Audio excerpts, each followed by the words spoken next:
Hi guys. Today we are learning how to add audio files in Claude AI. First, unlock your phone and open Google Chrome or any browser. Now tap on the search bar and type Claude AI. From the results, open the official Claude AI website. This will take you to the main dashboard of Claude AI. Once Claude AI opens, look at the middle left side of the screen. You will see a plus icon. Tap on it. This option allows you to add files or media.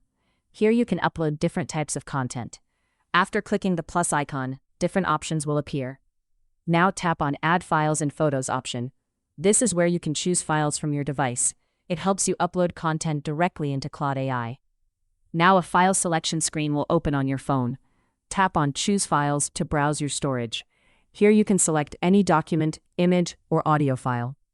Make sure your audio file is saved in your device. Now find and select your audio file from the list.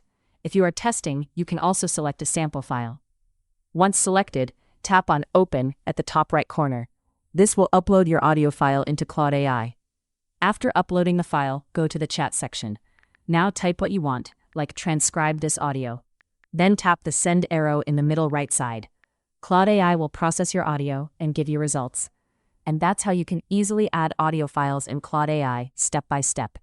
If this video helped you, make sure to subscribe and comment below for more simple tutorials.